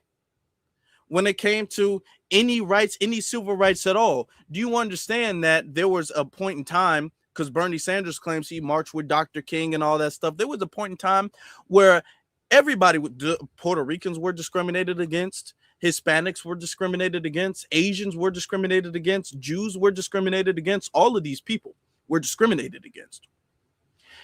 But their causes didn't go anywhere. Their protests didn't go anywhere. All of them needed Black Americans to get involved. Even if we go to recent date, if we talk about the Stop Asian Hate movement, we talk about that. What was the big cry? Black people, we need your help. It's Black and Asian, Black and Asian. They didn't say Hispanic and Asian. They didn't say white and Asian. They said we needed Black people to get involved. Because there's not a movement that goes anywhere, because the fuel needs to be of morality. The fuel needs to be of righteousness. And they don't have that currency. They don't have the fuel it takes to move the vehicle. They don't. We're the only people who have the fuel it takes to move a vehicle. We're the only ones, which is why every time they need something, they try to make it seem like this is some type of unified thing that benefits everybody. Oh, this is going to benefit everybody. The LGBT movement, there's Black LGBT, which is why they use them as the mascots, because the white LGBT can't get nothing done without the Black LGBT, because y'all need that fuel. And there's a unique fuel that we have, culturally speaking. I'm talking about culture. There's a unique fuel that we have built up culturally, stemming from fighting white supremacy that nobody else does, that everybody needs. Nobody can get anything done without us, without the fuel that we have. And all we're saying is all of our fuel that we have, we're keeping it to ourselves now. That's it. All of the helping you push your vehicle, helping you push your movement, helping you get ahead. Oh, that's over with. You need us to carry you over the finish line, and that's over with. All of that being your champion and helping you up and putting your arm over our shoulder and walking you to the finish line. That's over with. No, that's over with. No. Our fuel that we have been generously giving to you guys under the guise of allyship is over with. That's done. That's done. It's no. Don't even ask. Don't even ask for that anymore. Don't do that. She also brought up the fake Timo, Pink Panther, Black Panthers, whatever the Latino immigrant, illegal immigrant Panthers. Boy, and they out here losing their minds, wilding, trying to invoke more violence. Let me show you guys the video that they had in response to ICE. Okay. This is what they had response to ICE right here. This is my response to ICE right here. This is a Polish AK-47. If Trump sends like hundreds of ICE agents, are you ready for that? Absolutely, sure. Yeah? Send them. All power to the people. Did you absolutely send them? Was the original, and this is why I said this last time, the original Black Panther Party, I said this in my very last live stream, the original Black Panther Party was not on this type of time, was not doing this. They weren't, this is my response to the police. This is an AK-47. Send the police, send them. You're trying to start something. You're invoking the police. This is beyond self-defense. You're damn near declaring war on the federal government. That's something no Black Panther, the real Black Panthers, were ever about. They were never about that. Look at that. And you see the white girl gassing him up because you know he like white girls. I already showed you guys that. He love him some white girls. So she get, really? So if he sends hundreds, what are you going to do? I'm going to put a hole. Send them. Me and my 7 guys, we're going to take on hundreds of ICE agents. Okay. This is my response to ICE right here. This is a Polish AK-47. If Trump sends like hundreds of ICE agents, are you ready for that? Absolutely, sure. Yeah? Send them. All power to the people. Depuis la mort à Minneapolis de René Nicole Good, tué par un agent de ICE, la controversée police de l'immigration américaine, un groupe appelé le Black Panther Party for Self-Defense a explosé en popularité. Listen, yeah. It's your first day, so brothers is gonna make you into some lethal ass motherfucking revolutionaries. Why would you talk like that? Why are you trying to say, and this is the recruitment, because this is what they want. They want Black people to get involved and potentially killed. Why are you saying that they're turning you into lethal revolutionaries? That sounds extreme. You sound like a bunch of extremists, radical extremists who are going to go out there and do harm. That doesn't sound like self-defense. I'm turning you into a lethal revolutionary. That doesn't have a self-defense aura to it or vibe to it. Chaque jour, il patrouille les rues de Philadelphie pour protéger Then la it communauté. starts talking in this other language. And this is why a lot of people are saying, hey, these Black Panther Party, this is COINTELPRO. This is not what the original Black Panther Party was about at all. Attack on Black Americans right now, mentally and spiritually, and it just won't stop. This is not a new Black Panther Party. Number one, there is no organization that we have ever put together that has been led by violence. Every organization that we have ever put together is led by love and community. However, if you are the original people of a land, and this is something that immigrants understand because this is why they are not in their home. If you are in your home and you are building love and community amongst your own people, you are also going to have to be violent to defend yourselves against people who do not want to see that love and community. So any violent story that you've ever heard, but see, this is where immigrants, tethers, and cosplay come into play.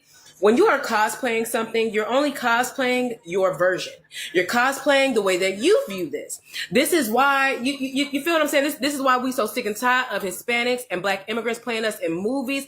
It's just like y'all have taken every single thing that is us, place yourselves in it, and feed us what you feel we are within that moment. That's the reason why y'all don't understand how come so many ethnic Black American women born and raised in the hood who cannot code switch, do not like that Dominican slut that y'all got up there rapping that's hunching on that violent booty taker.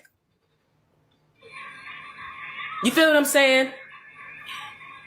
When it comes to, bitch, I ain't from Baltimore. When it comes to, that's a little more, right? But when it comes to people like Jamila and anybody else like that, these are agents of chaos. Y'all got to realize, number one, you is a funny looking girl. And I know we ain't supposed to be talking about people looks, but bitch, you's a funny looking girl. I don't trust women who look like Mr. Potato Head. When you have to put their face together like that, they always are funny. Why do you think nobody was surprised when Monica said why she whacked Brandy ass? It's a reason why them eyes that close together. But I'm gonna say this because most of y'all are Christian, and I'm gonna just put it to you like this. And I was born in, so I know what the fuck I'm talking about. There's a saying amongst Christians where they are talking about pastors who willingly mislead their people. Now I'm just wondering spiritually what that means for these goofy motherfuckers who are purposely misleading their own people. Because we all know quiet is not complicit. We all understand this. We all understand this when we deal with white people. For some reason, y'all are there are people desperately trying to get us to treat immigrants in a different way than we treat white people, to view immigrant hate differently than we do white people. This is why there's always a comparison. The moment that we call out any of that bullshit is but the whites. You feel what I'm saying? When it comes to funny face ignorant people like that girl Jamila, y'all have to understand. Number one, she probably got an immigrant grandparent down the line. That's really where all this bullshit be coming from.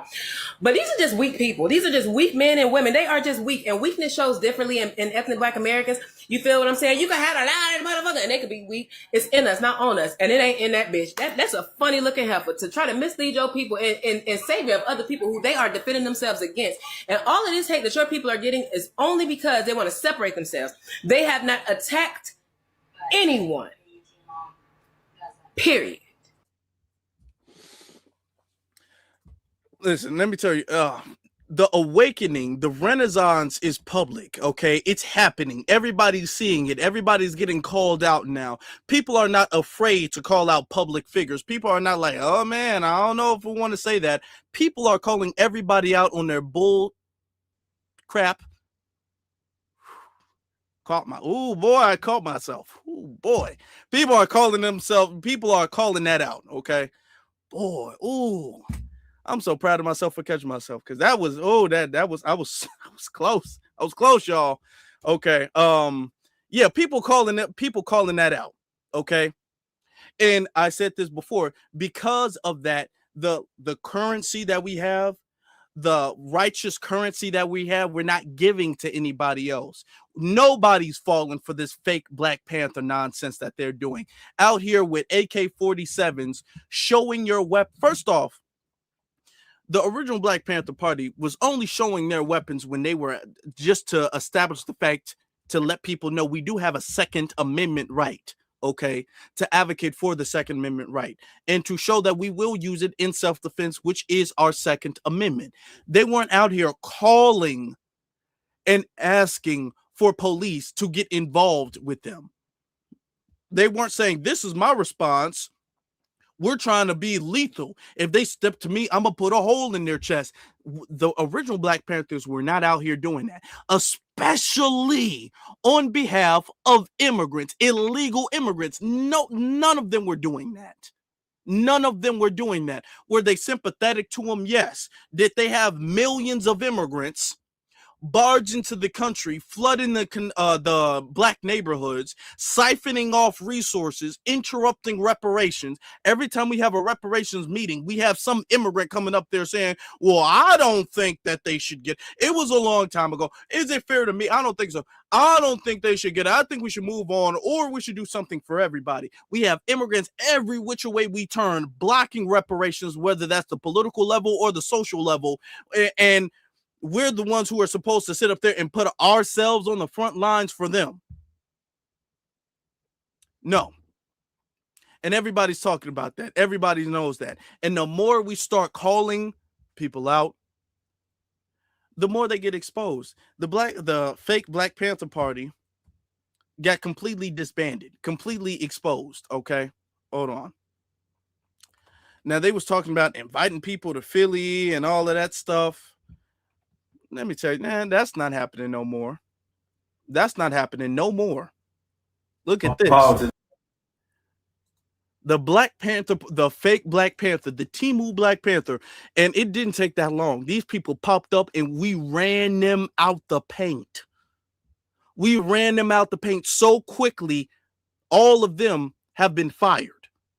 They've been fired. They're going to make it seem like they quit voluntarily. No, their Black Panther status has been removed from them. They are no longer Black Panthers. People, as everyone knows, I'm Paul Birdsong. I got a message from Aaron Dixon today saying that he no longer supports us. That after he gave me orders to make a video saying that him and other members were coming, that he withdrew his support. That he said that this situation is unimportant to him, even though my comrades have risked their lives and spent thousands of hours of their time and dollars and life standing behind a cause. You know, he said he's going to make a statement saying no one has the. Okay, let me. Your comrade, didn't y'all just become? Y'all just popped up on the scene. We saw a week ago y'all were recruiting people a week ago. Y'all just popped up on the scene. Now y'all spent thousands of hours and money and time and all that. This sacrifice, where was this sacrifice? What was okay. All right. Right to call himself a Black Panther going forward. I told him to make sure that he put in that statement that he did in fact give us the right to call ourselves that, because I still have the messages where he did, just in case he doesn't. And I put in there also, make sure that you put in there that Emory Douglas did give us the right to wear that emblem, because I still have the messages where that happened too.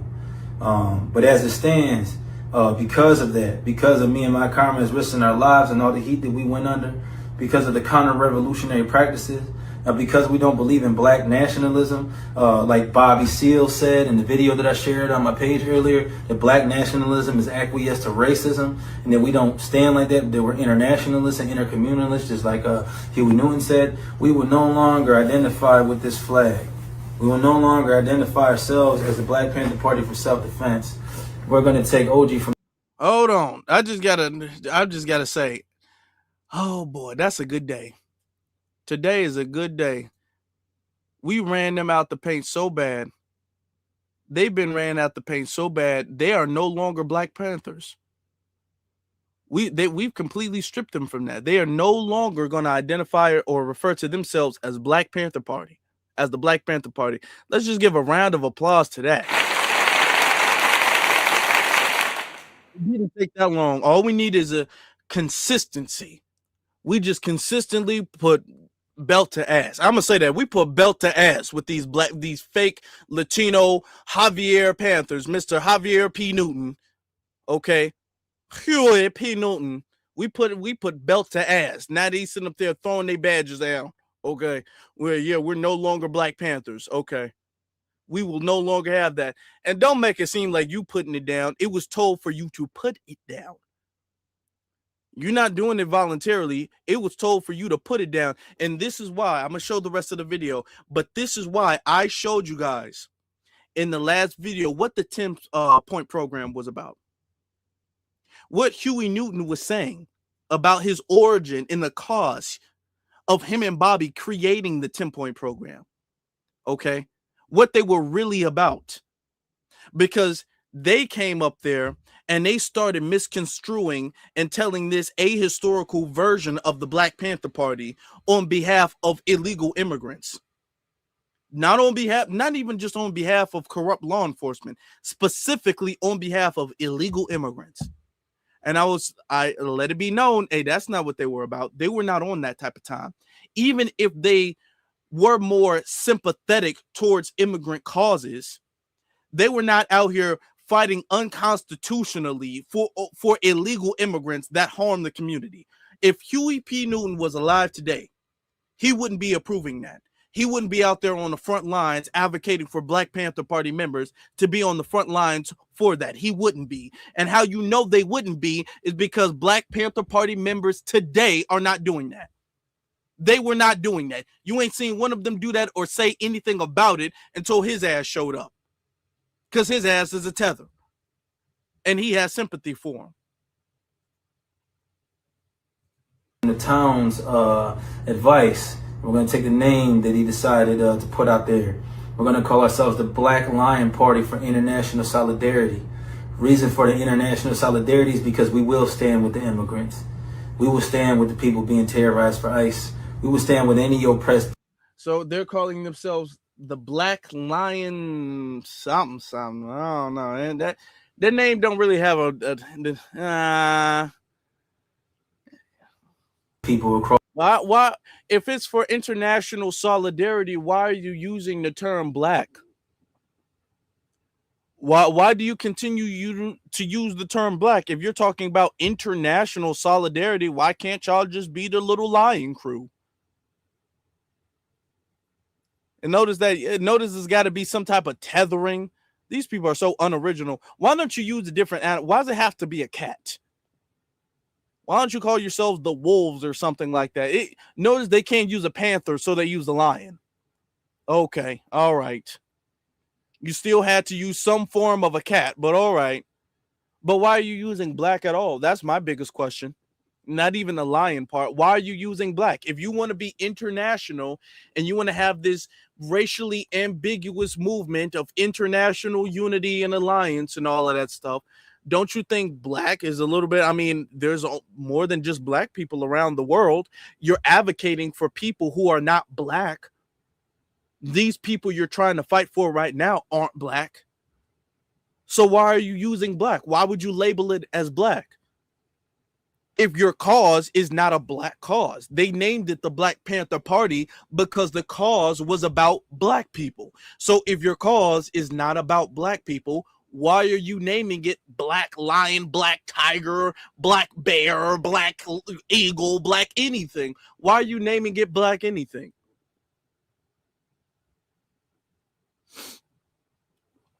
Let's let them continue. Across the world, we will keep feeding every single day, keep offering food every single day. We will keep patrolling the community with guns. We will keep stopping drug dealers, keep stopping sex traffickers.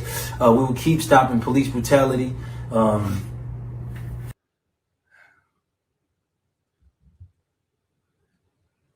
They will keep stopping drug dealers and sex traffickers. Keep. When were y'all doing that? Y'all weren't saying nothing about stopping drug dealers and sex traffickers before. What are y'all talking about? Y'all weren't advocating for that before. See, now it makes it, now he has to put on this face and make it seem as if, well, despite all of the pushback, because he knows this is not only coming from the Black Panther Party. This is coming from the entire community. So now he has to make it seem as if the mission he was on is not only about the immigrants. He was doing things beyond helping immigrants. He was talking about, we're going to keep feeding people. Maybe he was. Maybe he was. I haven't seen any food pantries or anything like that I haven't seen any. I've seen him march around and all of that stuff. Now, when Fred Hampton was doing the free breakfast program, we saw pictures of that. We saw videos of that. There was actual proof of that. I haven't seen any actual proof of him. Maybe he has. Maybe he has. Okay. Maybe that was a front. I haven't seen it. Now he's saying we're going to keep doing things that he hasn't shown proof of him doing in the first place. The only thing that he's saying that we've actually seen is him fighting on behalf of illegal immigrants. That's the only thing he's saying that he's going to continue doing that we've seen thus far. All of that stopping sex traffickers. When did y'all stop a sex traffic? When did y'all interrupt any sex trafficking organizations or rings or anything like that and stopping drug cartels? When were y'all doing any of that you're going to continue doing? Okay. Fighting on behalf of people, and a lot of the people that you're fighting on behalf of participate in the things that you're saying you're stopping, but okay. This little plaque that I got, it says Paul Birdsong, and as a Panther says since 2020. I don't regret the work that I've done because it's brought me to this point. But going forward, these Panther patches will no longer be on my uniforms. Me and my comrades stand independent. We are willing to work with any organization that stands for the rights of every living person.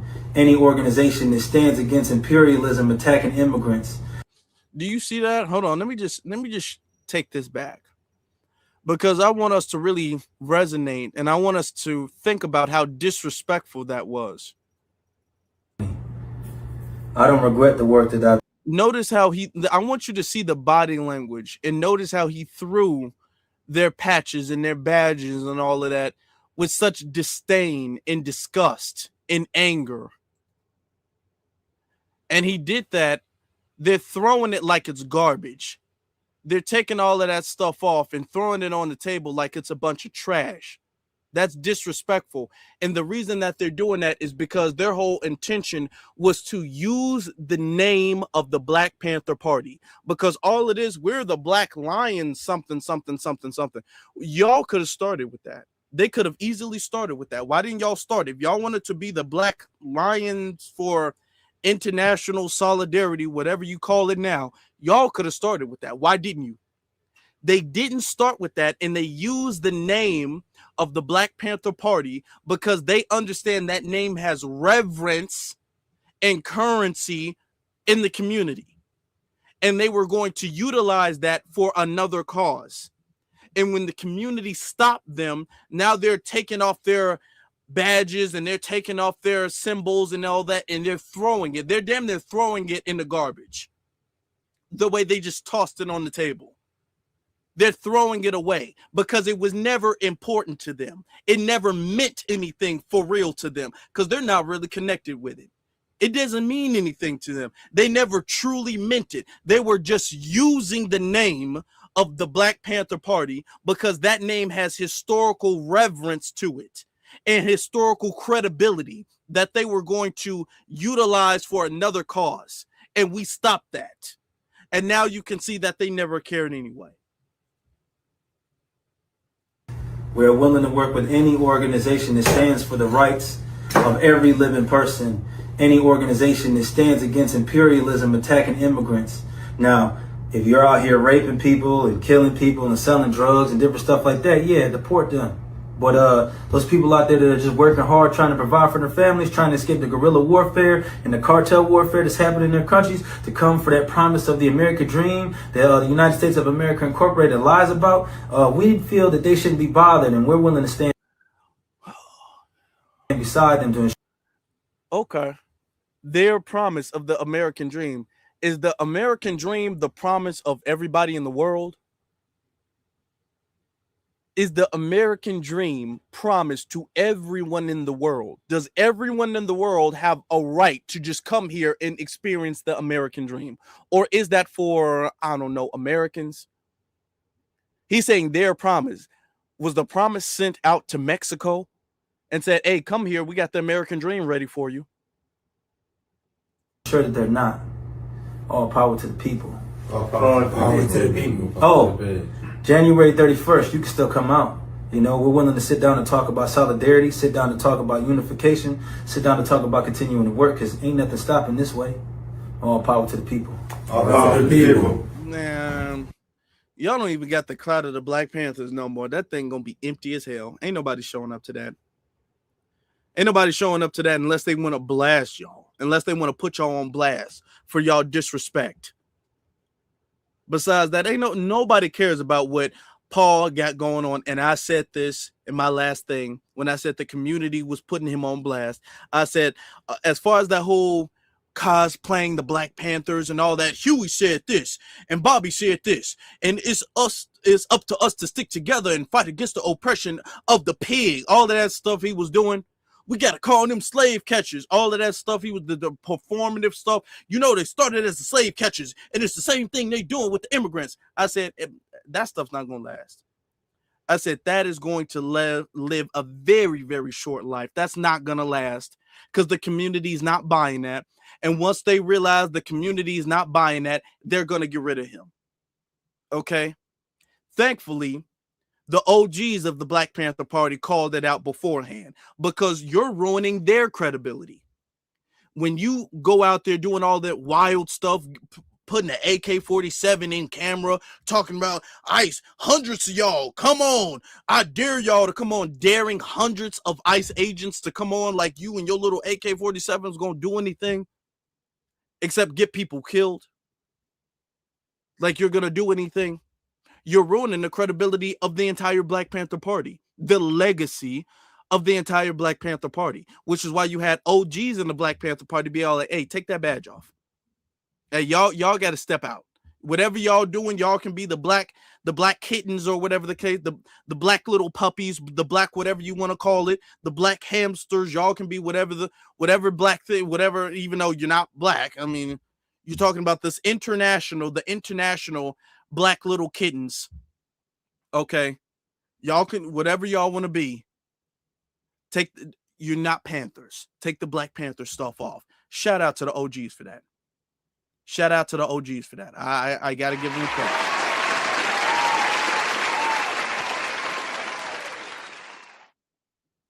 Okay. We're right here. Yeah. McCoy says, isn't Trump still the president, the man behind all of this? I'm confused, but we're still talking about Obama. Yeah, well, he's still bringing stuff up, you know. Trump is also saying stuff. Trump is saying stuff about, we're bringing up Obama because we're showing the highlights between the way the Democratic Party treats black people and their response to black people versus their response to when white people get shot. Okay. This is not new for Trump. Nobody's surprised that Trump is doing this, and nobody even is in support of this. Nobody wants this violence in the street. I don't want violence like this in the street. I don't.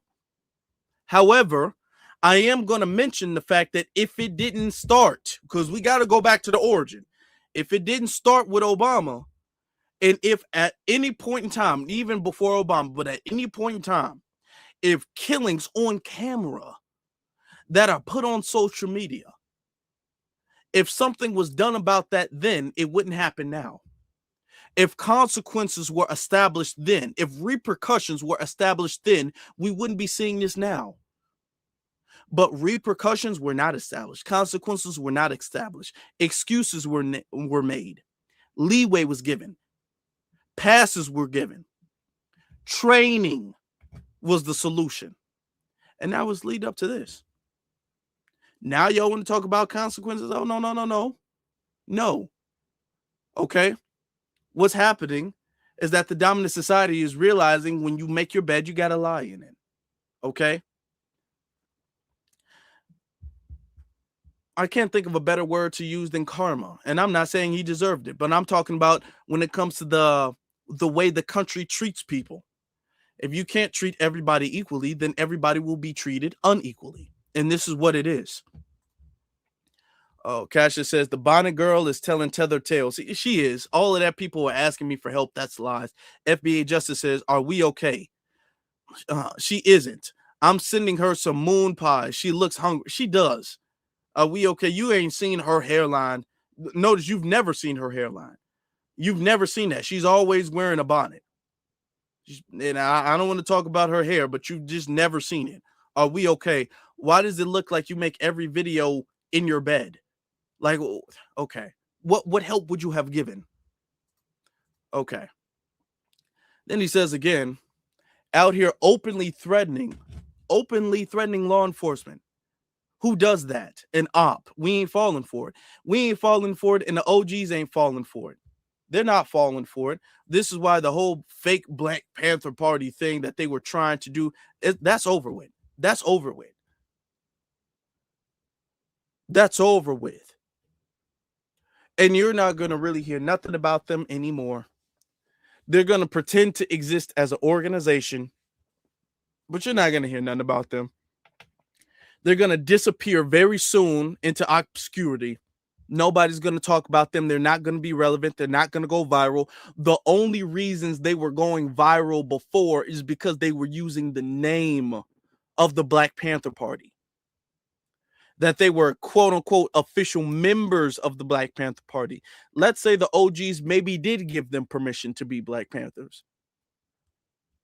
The way they took their, I guess, permission back, the way they took it back, I believe, if that is true that they gave them permission, I believe that they probably, Paul and his crew, they probably were out there completely on a different page. They were completely on a different page when they got permission. And the second they got permission, they talk about bring ICE, bring hundreds of them. I got an AK-47 for them. I'll put a hole in their chest. I got a automatic shotgun. I don't think that they were on that page originally when they asked permission. If they, first off, I haven't seen any permission. He keeps saying that he got permission. He ain't showed the permission that he got, allegedly. But even if he did, he only got that permission because he was on a different page and he faked the funk in order to get in the room. And the second he got in the room, he decided to use the Black Panther name for clout and for their credibility to skew what they were on for his own agenda. Because let's not forget, originally when people were pulling up his background, they were saying that he's a tether. Then he tried to whitewash that and say, well, no, I'm just half black and half white. That's it. But that's not what his original background was saying. So we know what the truth is. And this is what happens when you speak truth to power. This is what happens. This is what happens when you speak truth to power. And I appreciate them for doing that. I appreciate all of y'all. There's a couple of there's a Cash App I want you get you real fast. Get you the Cash App real fast. Oh boy, hold on. Shout out from Love and Universal Truth. I appreciate your Cash App. I appreciate all of y'all financial contributions and support because that really does help. That helps out a lot. This week, we got a lot of stuff to cover this week. So much stuff I couldn't even cover this whole time. We almost 2 hours in, and I still got a lot of stuff we got to talk about. We're gonna have a good week. We're gonna have a good week. We got a lot of stuff to cover this week. Okay, a whole lot of stuff to cover. I've been, in a snowstorm. I've been bunkered in.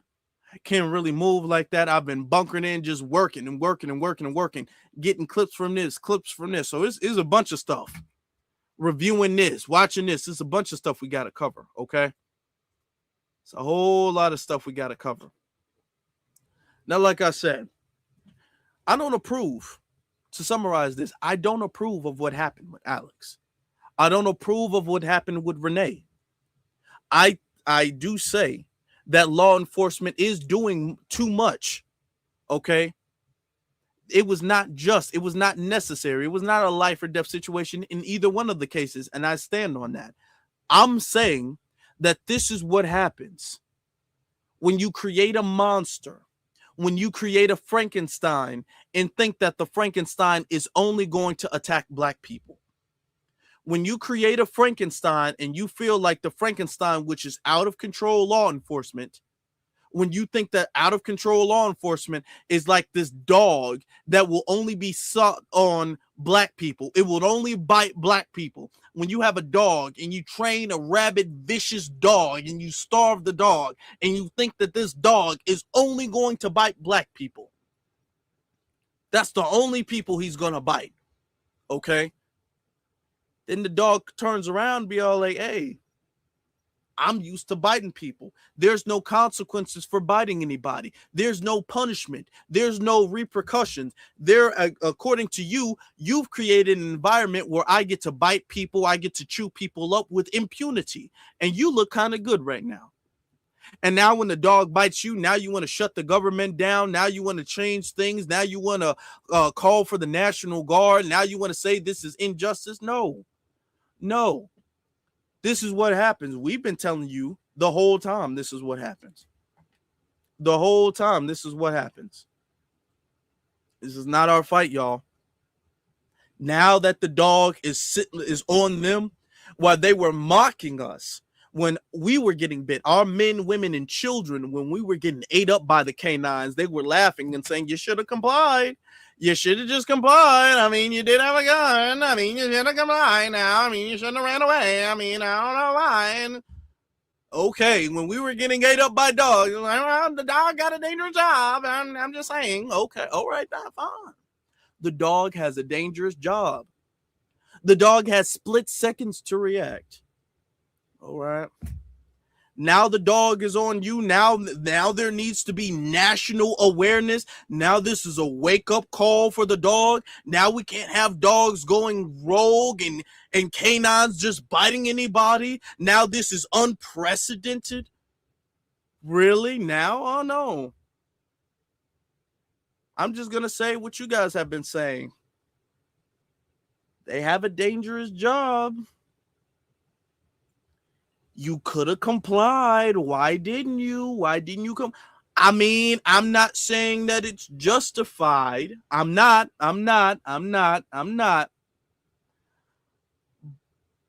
But you did have a gun. Oh, you did have a gun. I don't know. Why'd you bring a gun to a protest? I don't know why'd you do that. I mean, it could go either way. I mean, they have a family to get back to too. It's a sensitive topic. I just don't know what to think. I don't know what to do. That's all I got to say about it. I don't know. I mean, you did bring a gun. You did. So we'll wait until the full investigation is done. Let's not jump to conclusions now. Okay, we shouldn't be out there shaming law enforcement. We need law enforcement now. I'm just saying. We shouldn't be out there shaming law enforcement. Let's just wait till the full investigation is out. Now, it's not the perfect system, but it's the only one we got. So let's just work with the Constitution and work with the law, okay? Until then, let's just comply and be peaceful, all right? Okay. That's all I got to say. That's all I got to say about the situation. It's no laughing matter. I just think that, we should just calm down. And I think that it's common sense that you don't put yourself in a dangerous position. It's just common sense. The way it was common sense for Tamir Rice. The way it was common sense for Breonna Taylor. The way it was common sense for George Floyd. The way it was common sense for Freddie Gray and Mike Brown and Philando Castile and Sonia Mazzei.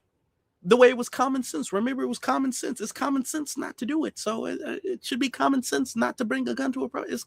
It's common sense.